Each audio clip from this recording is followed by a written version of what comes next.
चला बोला आता, एक एक जण सांगा. जय गुरुदेव सर। जय गुरुदेव. गुरुदेव शुरू में कहते हैं कि कल हमने 2 बातें सीखी, उसमें पहला अभ्यास और वैराग्य।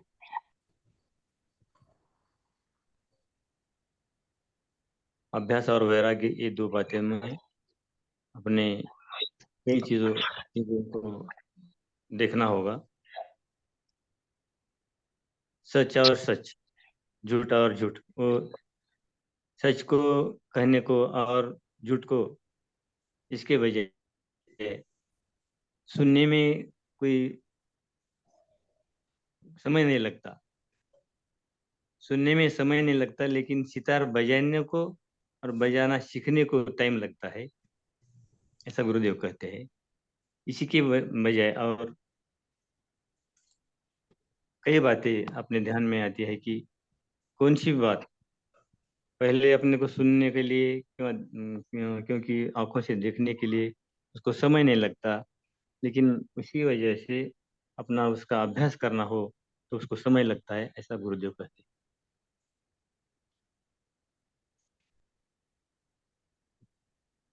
बरोबर आहे. बोला अजून.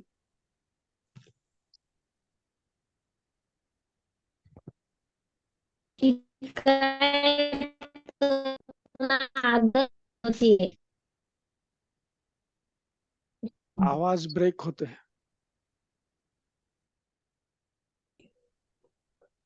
हा बोला. वैराग्याने अंतर्मुख होना, हम्म, वैराग्य यानी छोटे छोटे वस्तु में अटक के नहीं रहते हुए वैराग्य रहना। बरोबर.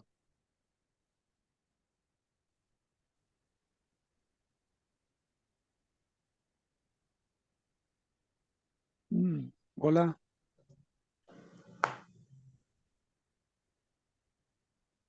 अभ्यासासाठी वेळ द्यावा लागतो, हम्म, वैराग्यासाठी वेळेची आवश्यकता नाही. वेळ सापेक्ष आहे. यस बरोबर. हम्म. आणि मनाला एकाग्र करण्यासाठी वेळ देणं आवश्यकच आहे. त्याला बरेच दिवस लागतात. यस. आणि समाधी अवस्थेत जाण्यासाठी वेगवेगळे समाधीचे प्रकारही सांगितले गुरुजींनी. सवितर्क आणि निर्वितर्क तर्क. वितर्क, सवितर्क और निर्वितर्क. हा, निर्वितर्क.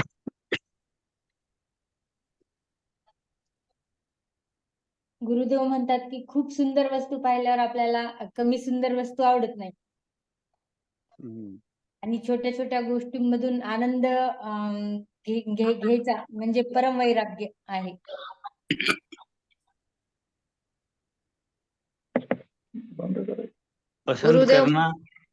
पसंद करना और नहीं करना, ये दोनों बातें थोड़े समय में हो जाती है.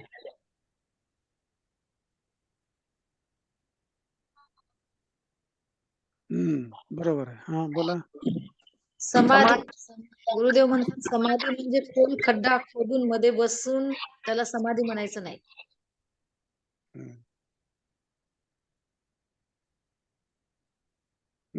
बरोबर आहे. सर, अभ्यास आणि वैराग्य जास्त म्हणजे व्यवस्थित झालं तर समाधीमध्ये जातो मनुष्य. बरोबर. संगतीबद्दलचे खूप छान सांगितले गुरुदेवानी. जसे संगत आहे आणि त्याच्यात म्हणजे तुम्ही सत्संग मध्ये बसलात तर गुरुदेवाजवळ बसलात तर तुम्हाला गुरुदेवाकडून म्हणजे गुरुजींच्या गुरु असेल त्यांच्याकडून खूप छान अशी भेटेल तुम्हाला. आणि जे कोणी संगतीला व्यवस्थित नसेल तर त्या व्यवस्थित मार्गदर्शन भेटेल किंवा तसं बनेल तो. म्हणजे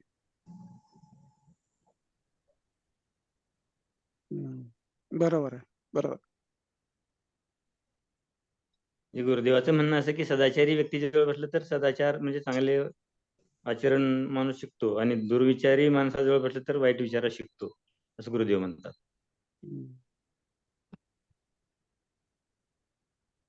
करेक्ट. पुढे अजून. समाधि से जीवन सफल होता है, असं गुरुदेव म्हणतात. समाधि से जीवन सफल होता है. बरोबर. संतोष में रहना, शिकायतें छोडणं, हे या दोन्ही गोष्टी अभ्यासानंच पॉसिबल होतात म्हटलंय. पण भक्ती आणि प्रेमासाठी कधी अभ्यासाची गरज लागत नाही. हाँ right. Very good. आणि सत्संग से मन टिकने लगता है म्हटलंय. म्हणजे जशी संगत तसे गुण आपल्यात यायला लागतात. त्यामुळं सत्पुरुषांशी आणि सत्संग कसं राहील हे पण बघितलं पाहिजे. आणि वैराग्याचे 2 प्रकार म्हटलं. पहिला नीट मला नाही हे झालं, पण छोटी चीजों से मन उठ जाना म्हणजे परम वैराग्य म्हटलंय. मग समाधीचं त्यांनी फोड केली की धी म्हणजे बुद्धी आणि समता में बुद्धी म्हणजे समाधी. मग त्यात पण सवितर्क आणि निर्वितर्क सांगितलं. मग निर्वितर्क म्हणजे शून्याकार, की जसं मैं कुछ भी नहीं हूँ असं. समाधीमुळे आपलं जीवन सफल होतं, लक्ष्य आपलं सिद्ध होतं. आणि समाधी म्हणजे तृप्तीची अवस्था म्हटलंय. भीतर से पूर्ण तृप्ती म्हणजे समाधी आणि ती अभ्यासाने वैराग्यानं पॉसिबल आहे. खूप छान म्हणतात.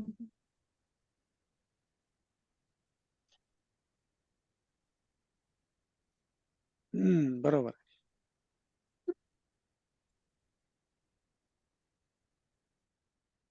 आणि कुठलंही कर्म कमियों को दूर करता है. एक वाक्य भारी वाटलं. कौन सा भी कर्म कमियों को दूर बरोबर आहे ना. करता है. म्हणजे आपल्यातल्या उणिवा दूर होतात हम्म. कर्मामुळे. आणि व्हेरी गुड. आपला मूळ स्वभाव चैतन्य आहे. ते एक म्हटलं. मूळ स्वभाव चैतन्य.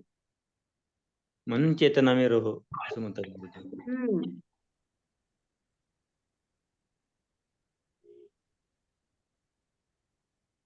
हम्म. बरोबर आहे. पुढे सांगा.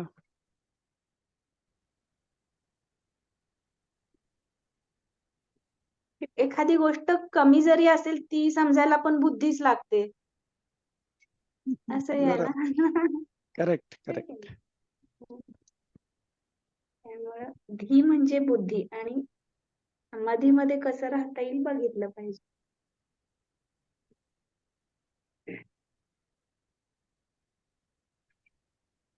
गुरुदेवांनी सांगितले की समाधी घेण्यासाठी आपण खड्डा करून त्यामध्ये जरी जाऊन बसलो, वरून माती आपल्या याच्यावर घेतली आणि किती दिवस राहून परत वर येऊन आपला जर स्वभावच नाही बदलला तर काहीच अर्थ नाही. म्हणजे त्याच्यासाठी अभ्यास आणि वैराग्यच जरुरी आहे.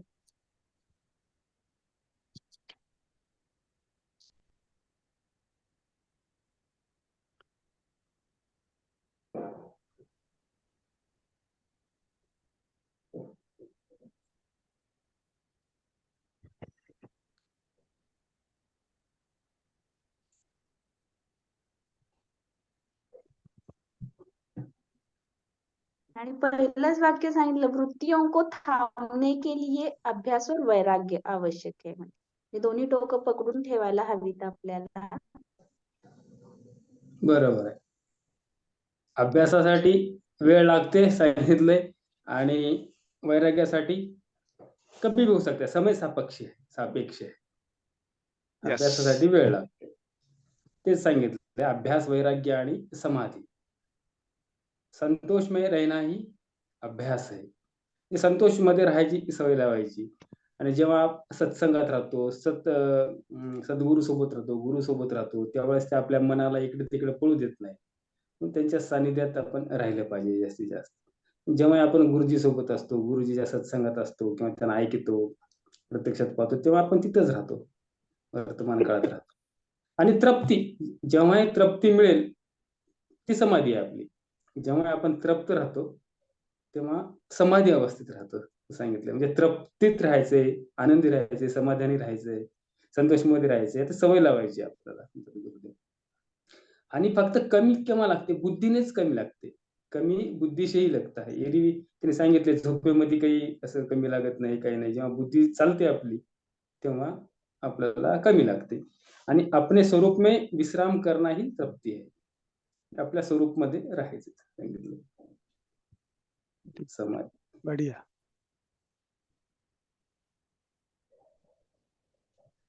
समाधि से ईश्वर को प्राप्त करने के लिए परम वैराग्य चाहिए.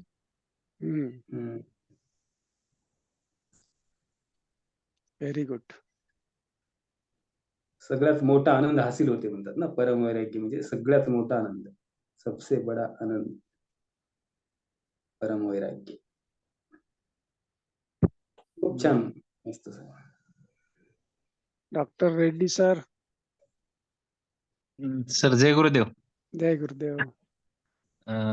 गुरुदेवांनी सांगितलेलं आहे की प्रत्येक जीवनामध्ये आपण जे कार्य करतो त्यामध्ये अभ्यासपूर्ण आणि वैराग्यपूर्ण केल्यानंतर त्याच्यात जो आनंद भेटतो तीच आपली समाधी आहे. येस. येस.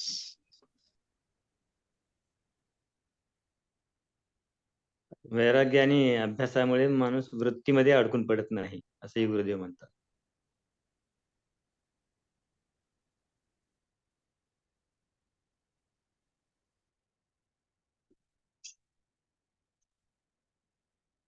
काल गुरुदेवांनी काय सांगितलं होतं? अभ्यास आणि वैराग्य. तर मग आता ह्याला कसं आपल्या आत्मसात करायचं, तर ह्याच्याविषयी आज त्यांनी सविस्तरपणे सांगितलं है ना.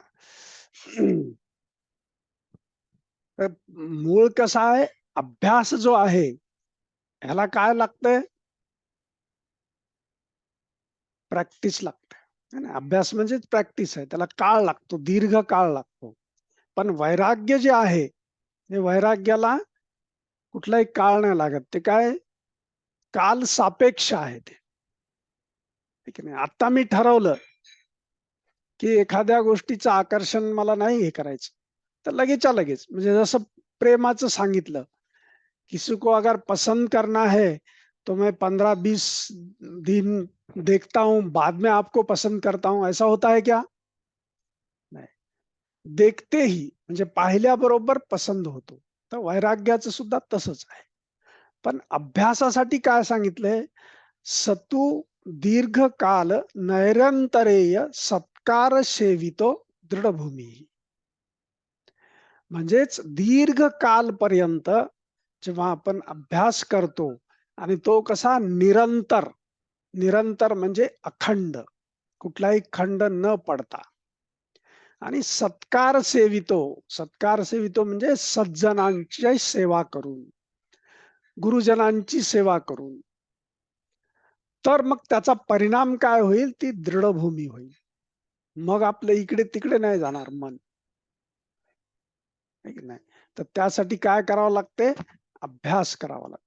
आणि हा अभ्यास अशा पद्धतीनं जेव्हा आपण करतो तर त्यावेळेस काय होतंय? आपलं मन दृढ व्हायला लागते आणि मग ते आपल्या दृष्टामध्ये स्थित होते. ते काय सांगितलंय? स्थित होना, स्थितच होतंय ते, असं नाही टिकतंय असं नाहीये. तर ते कसं होतंय? स्थित होत. मग आता याच्यासाठी नुसता अभ्यास करून नाही चालत. जसं आता सांगितलं की अभ्यास म्हणजे काय, की स्वतःला जंगलामध्ये हे करायचं, त्याच्यानंतर मातीमध्ये गाडून घ्यायचं आणि दीर्घ काळ, कितीतरी वर्षानुवर्ष त्याचा अभ्यास करायचा. पण जर वैराग्य नसेल तर मग ती समाधी नाहीये. हा, त्याच्यामुळे एक होते फायदा की काही सिद्धी आपल्याला प्राप्त होतात.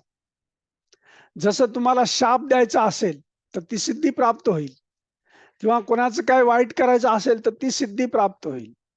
परंतु समाधी म्हणजे काय? तृप्ती आहे ना. तृप्ती असणं, पूर्णत्व असणं, ही स्थिती प्राप्त होण्यासाठी काय आवश्यक आहे? त्याच्यासोबत वैराग्य आवश्यक आहे. आणि वैराग्य हे कसं आहे? वैराग्याच्या 2 स्टेप्स आहेत. पहिलं वैराग्य काय आहे? की हे जे काय आहे छोटं छोटं, ह्या सगळ्यामधून मन काढून आपल्या आतमध्ये स्थित करणं, आहे की नाही. आपल्या आतमध्ये स्थित करणं म्हणजे जसं डोळे बंद केले की आपलं मन कसं आहे? आतमध्ये जाते. तर ही झाली पहिली स्टेप झाली. आणि दुसरी स्टेप काय आहे? की जे परमात्मा आहे, ईश्वर आहे, तर त्याच्याविषयी आसक्ती निर्माण होणं. आणि ती आसक्ती एकदा निर्माण झाली की मग छोट्या छोट्या ज्या आसक्ती आहेत तर ते आपल्याला त्याच्यामध्ये मन नाही राहत. तर त्याला काय म्हणायचं? परम वैराग्य. आहे की नाही. जसं जसं गुरुदेवांनी सांगितलं की तुम्हाला एक जण 10 रुपये देतोय, एक जण 1,00,000 रुपये देतो, तुमचं मन कुठे जाईल? 1,00,000 मिळवण्यात जाईल की नाही, बरोबर आहे की नाही. मग तसंच जर समजा आपल्याला ईश्वराच्या ह्याच्यामध्ये आपलं आसक्ती निर्माण झाली, ईश्वराप्रती आसक्ती निर्माण झाली, तर मग हे छोट्या छोट्या ज्या गोष्टी आहेत त्याच्यामध्ये मन लागणार नाही, तिकडे मन जाणार पण नाही. तर असं परमवैराग्य प्राप्त झालं की मग तृप्ती येते, तृप्त होतो आपण, आहे की नाही. आणि ही तृप्तीची स्थिती म्हणजेच काय आहे? समाधी आहे. मग त्याच्यानंतर काय सांगितलं? समाधीचा अर्थ सांगितला. समाधी म्हणजे काय? धी म्हणजे बुद्धी, आणि सम म्हणजे काय? समतेमध्ये बुद्धी राहणं, म्हणजेच मनामध्ये राग नाही, द्वेष नाही, लोभ नाही, कुठल्याही प्रकारचा राग द्वेष लोभ नाही, कुणाविषयी आसक्ती नाहीये, ईश्वर सोडून बाकी कुणाविषयी आसक्ती नाहीये, आहे की नाही. तो फ्युरिशनेस नाही, तो ज्वरीभूत जो असतो, आपला ज्वर होतो, तो ज्वर पण नाहीये आपल्यामध्ये, आहे की नाही. अशी स्थिती प्राप्त होणं म्हणजेच काय आहे? समाधी आहे, है ना. तर बुद्धीमध्ये काहीच नाही आहे. कारण बुद्धी काय करते माहिती का? की तुम्हाला अभाव आहे, कमतरता आहे, ती पण पूर्ण करण्यासाठी बुद्धी करते. म्हणून आपण कर्म करतो ना. कर्म कशासाठी करतो आपण? आपल्यातली जी कमी आहे ते कमी पूर्ण करण्यासाठी कर्म करतो, बरोबर आहे की नाही. मान्य आहे सगळ्यांना? नाही, कर्म कशासाठी करतो? आपल्यातली जी कमतरता आहे ती पूर्ण करण्यासाठी आपण. आता बघा ना, जेव्हा आपण कर्म करतो, जिथे जिथे आपल्याला कमतरता दिसली ती पूर्ण करण्यासाठी आपण कर्माद्वारे ते करतो. म्हणजे प्रत्येक कर्म आपण त्यासाठी करतो, आहे की नाही. आणि जेव्हा आपल्याला ती पूर्णत्वाची जाणीव झाली, जेव्हा आपल्याला ती पूर्णत्वामध्ये आपलं मन चेतनेमध्ये स्थित झालं, आपल्या आत्मामध्ये स्थित झालं, तर मग काय होते? पूर्णत्वाची, अपूर्णतेची आणि कमतरतेची जी जाणीव आहे ती काही कुठे राहतच नाही. आणि ती स्थिती म्हणजे समाधी स्थिती आहे की नाही. मग त्याच्यामध्ये उदाहरण दिलंय की झोप आहे, आपण झोपतो, आपण पण झोपतेमध्ये काय असते? आपल्याला कशाचीच जाणीव नसते. पण समाधीमध्ये कसं आहे? आपण सजग आहोत, अलर्ट आहोत. परंतु कसं आहे? मन कसं आहे? बुद्धी कशी आहे? समतेमध्ये बुद्धी आहे. बुद्धीमध्ये सर्वांविषयी समतेचा भाव आहे. तर त्याला काय म्हणायचं? समाधी. समाधीचे वेगवेगळे प्रकार सांगितलेले आहेत, आहे की नाही. आता ते समाधीचे वेगवेगळे प्रकार आहेत, त्याच्याविषयी गुरुदेव उद्या त्याच्यानंतर पुढच्या ह्याच्यामध्ये सांगणार. सवितर्क समाधी, अवितर्क समाधी, आनंदानुभव समाधी, आहे की नाही. ह्या समाधीचे वेगवेगळे जे प्रकार आहेत ते प्रकार आपल्याला त्या ह्याच्यामध्ये सांगतील. पण पहिले महत्वाचं काय आहे की समाधी म्हणजे काय हे समजून घेणं खूप गरजेचं आहे. तर ज्या ज्या ठिकाणी आपली बुद्धी, ज्या ज्या स्थितीमध्ये आपली बुद्धी समतेमध्ये राहते, तर ती आपली जगण्याची ती अवस्था म्हणजे काय आहे? समाधी आहे ना. मग त्यासाठी आपल्याला दोन्हीची आवश्यकता आहे. नुसता अभ्यास करून समाधी प्राप्त होणार नाही, किंवा नुसतं वैराग्य राहून समाधी प्राप्त होणार नाही. अभ्यास आणि वैराग्य दोन्ही पण. पण जेव्हा परम वैराग्यामध्ये असतो आपण, त्यावेळेस काय सांगितलंय? सहज समाधी. मग त्याला कुठल्याही प्रकारचा प्रयत्न करण्याची गरज नाहीये, कारण त्या ठिकाणी कुठली आसक्तीच राहत नाही. आणि आपली बुद्धी आहे नेहमी कशी राहणार? समतेमध्ये राहणार. म्हणून आपल्याला गुरुदेवांनी सहज समाधी ध्यान हा प्रोग्राम दिलेला आहे की नाही.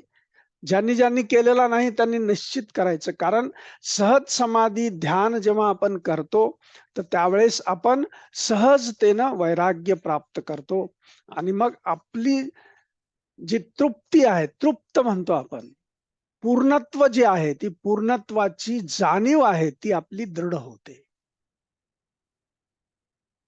मग त्या ठिकाणी कुठलीही कमतरता नाही भासत. मग तशा स्थितीमध्ये जी कर्म आपण करतो तर ती कर्म आपली कमतरता पूर्ण करण्यासाठी नसतात. मग तिथून मग काय होते, समाजसेवेला सुरुवात होते, समाजसेवा करायला लागतो. आहे की नाही? हे सगळ्यात महत्वाचं आहे. म्हणजेच अभ्यास, वैराग्य आणि त्याच्यानुसार नंतर समाधी. तर समाधी स्थिती प्राप्त होण्यासाठी अभ्यास आणि वैराग्य दोन्ही पण पाहिजे. आणि ते कसं पाहिजे, सत्कार सेवितो, म्हणजेच सज्जनांच्या गुरुच्या सानिध्यामध्ये. म्हणजे सानिध्य म्हणजे नुसतंच गुरुदेवापाशी जाऊन बसणं नाहीये, सेवा. सत्कार सेवितो, सेवा करायची. आणि त्या सेवेमुळे काय होते, हे सहजतेनं प्राप्त होते. मग त्याच्यासाठी 12 वर्ष 15 वर्ष करायची गरज नाहीये, आहे की नाही? मग ते सहजतेनं जेव्हा आपण वैराग्य स्थितीमध्ये येतो, परम वैराग्य स्थितीमध्ये येतो, त्यावेळेस समाधीस्थ आपण लगेच होतो. मग त्याच्यासाठी आपल्याला कुठे स्वतःला फार मोठे हे करण्याची गरज नाहीये, आहे की नाही? आणि ती स्थिती कशी ओळखायची, तर तृप्ती, आनंद, प्रसन्नता, उत्साह, हे जेव्हा आपण असतो, आनंदी आहोत, आपण प्रसन्न आहोत, उत्साही आहोत, आहे की नाही? कुठलंही कर्म करत असताना कसं आहेत, आपण उत्साही आहोत, आनंद आहोत. मग तशा वेळेस तशा स्थितीमध्ये आपल्यामध्ये कुणाविषयी राग नाही राहणार, कोणाविषयी द्वेष नाही राहणार, कुणाविषयी आसक्ती नाही राहणार, आहे की नाही? कुणाची तक्रार पण येणार नाही. तर ही स्थिती प्राप्त होण्यासाठी, तर ही स्थिती म्हणजे काय, समाधी स्थिती आहे. मग आता समाधीस्थ होण्याचा आपल्याला स्वतःला काय फायदा आहे, तर मग आपण कसे राहतो, मन आपलं वर्तमान क्षणामध्ये राहते, आहे की नाही? मग आता अभ्यासामध्ये काय काय येते, की श्वास आहे, श्वासाकडे बघायचं, डोळे बंद करायचे. त्याच्यामुळं मन स्थिर व्हायला लागते. कारण मनाचा स्वभाव कसा आहे, चंचलता हा मनाचा स्वभाव. इकडं तिकडं फिरत राहते. मन फिरतंय की नाही इकडं तिकडं, त्याला किती तुम्ही काही करा, फिरत राहते, इकडं तिकडं स्वैर फिरत राहते. मग त्याला श्वासाच्या माध्यमातून, श्वासाच्या द्वारे त्याला स्थिर करणं म्हणजे अभ्यास आहे. मग त्यासाठी अभ्यास लागतो. तो अभ्यास आपल्याला गुरुदेवांनी दिलेला आहे की नाही? प्रत्येकाला दिलेला आहे गुरुदेवांनी अभ्यास, आहे ना? मग तो अभ्यास जेव्हा आपण करायला लागतो, मग त्यावेळेस काय होते, आणि दुसरं कसं आहे, अभ्यास करत असताना गुरुदेवांचं सानिध्य, त्यांची सेवा, आहे की नाही? सत्कार सेवितो म्हणजे त्यांची सेवा करणं. आता त्यांची सेवा करणं म्हणजे सगळा संसार सोडून गुरुदेवांपाशी जाऊन बसणं, हे पण अभिप्रेत नाहीये. तर गुरुदेवांनी जे दिलेलं आहे, आपल्याला सेवा करण्यासाठी दिलेलं आहे, जे आपल्याला सांगितलेलं आहे की हे करा, लोकांना हॅपीनेस प्रोग्राम मध्ये घेऊन या, लोकांना ऍडव्हान्स कोर्सला प्रवृत्त करा. जे टीचर्स आहेत, टीचरसाठी दिलेलं आहे, तुम्ही जास्तीत जास्त कोर्सेस परफॉर्म करा, लोकांना जास्तीत जास्त ह्या ज्ञानाचा लाभ द्या, है ना? एवढी मोठी सेवा दिलेली आहे, है ना? तर ह्या सेवेमध्ये जेव्हा आपण असतो, पण तो कसं, कुणाविषयी तक्रार नाही, कुणाविषयी द्वेष नाही, कुणाविषयी आसक्ती नाही, कुणाविषयी लोभ नाहीये, अशा स्थितीमध्ये जेव्हा आपण ही सेवा करतो, त्यावेळेस ती काय आहे, सत्कार सेवितो, म्हणजेच गुरुच्या सानिध्यामध्ये आपण ती गुरूंची सेवा करतो आहोत. आणि मग ते केल्यानंतर मग काय होईल, आपल्याला परम वैराग्य प्राप्त होईल. आणि मग ह्या परम वैराग्याच्या स्थितीमध्ये जेव्हा आपण असतो, तेव्हा काय होईल, आपलं प्रत्येक कर्म हे सहजतेनं होईल. आपणही बघू शकतो ना, एखाद्या वेळेस आपण तृप्त असताना, पूर्णपणे तृप्त आहोत, आपण समाधानी आहोत, आणि एखादं काम करतोय, एखादं सेवा कार्य करतो किंवा कुठलंही काम करतो आहोत, आणि मनामध्ये कुठेतरी अतृप्ती आहे, कुठेतरी तक्रारचा भाव आहे आणि सेवा करत असतो, तर दोन्हीमध्ये बघा आपल्याला काय प्राप्त होते. जे आपण कमतरता आहे कुठली तरी मनामध्ये हे आहे, अशा स्थितीमध्ये आपण जर समजा एखादं कार्य करत असेल तर ते कार्य पूर्ण जरी केलं तरी आपल्याला तृप्तीचा अनुभव येत नाही. येतो का? नाही. कोणीतरी सांगितलंय म्हणून केलेलं आहे, करावं म्हणून केलेलं आहे. बऱ्याच वेळेस म्हणतो ना आपण, करावं म्हणून केलंय, सांगितलं म्हणून करतोय, त्याच्यानंतर करणं आवश्यकच आहे, त्याच्याशिवाय जमतच नाही म्हणून करतोय आपण. जसं उदाहरणार्थ आपली नोकरी आहे, ती नोकरी आवडती असो का नसो, करावं लागतेच. करावं लागते की नाही? बरोबर आहे की नाही? आहे ना? काही इलाज नाही त्याला. पण तृप्त होऊन, म्हणून तिथे काय सांगितलंय, आवड, आवड आणि नावड, लाईक आणि डिसलाईक. जी गोष्ट आपल्याला आवडते ती गोष्ट आपण करत असेल, ते कार्य आपण करत असेल, तर काय होईल? वैराग्य लवकर प्राप्त, आहे की नाही? पण जेव्हा आपण हे मला आवडते नाही आवडत हे मला काही माहिती नाही, पण हे मला करायचंय, हे सेवा कार्य आहे, हे करत राहतो. मग करत राहत असताना मग सांगितलंय बघा, पहिला दिवस, दुसरा, तिसरा दिवस आपण ध्यानामध्ये बसलो, मेडिटेशन मध्ये, की पहिला दिवस काहीतरी वाटतंय, दुसरा, तिसरा, मग 10 दिवसानंतर 10 वेळा आपण प्रॅक्टिस केल्यानंतर 11 वेळेस मन कसं होते? स्थिर व्हायला लागतंय. होतंय ना असा असा अनुभव येतो की नाही? तर हा आहे अभ्यास, आहे की नाही? मग अशा पद्धतीनं अभ्यास करायचा. परम वैराग्य प्राप्ती झाली की सहजतेनं ह्या सगळ्या गोष्टी करायच्या. आणि ह्यासाठी आपल्याला गुरुदेवांनी खूप चांगला एक असं हे दिलेलं आहे, ते म्हणजे सहज समाधी ध्यान. हे दररोज नियमितपणे जेव्हा आपण करू त्यावेळेस परम वैराग्य स्थिती आपल्याला सहजतेनं प्राप्त होते. समजलं ना?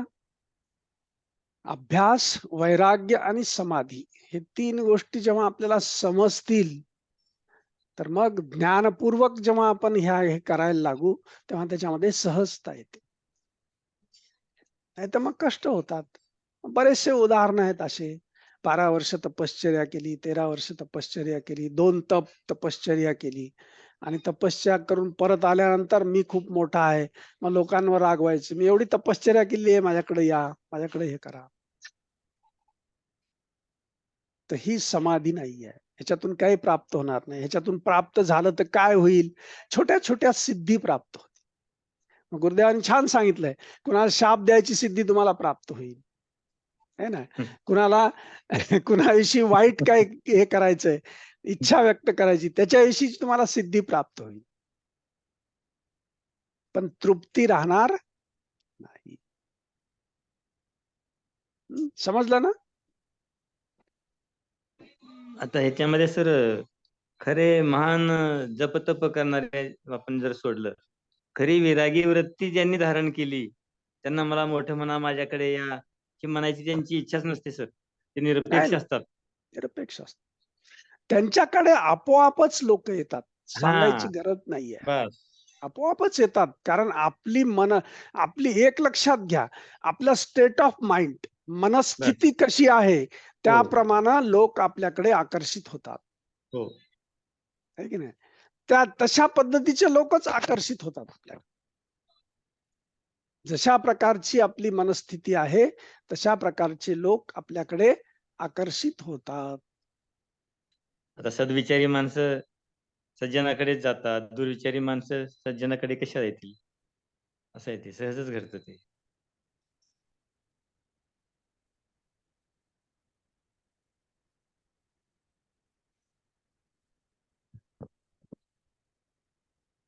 चला, समजलं ना सर सगळ्यांना? कुणाला काय अजून विचारायचं असेल तर विचारू शकता, कारण हे खूप महत्वाचं आहे. हे समजलं एकदा आपल्याला की मग पुढचं जे आहे ते सहजतेनं आपल्याला म्हणजे अष्टांग योग जो आहे आपल्यामध्ये तो अनुसरायला, आपल्यामध्ये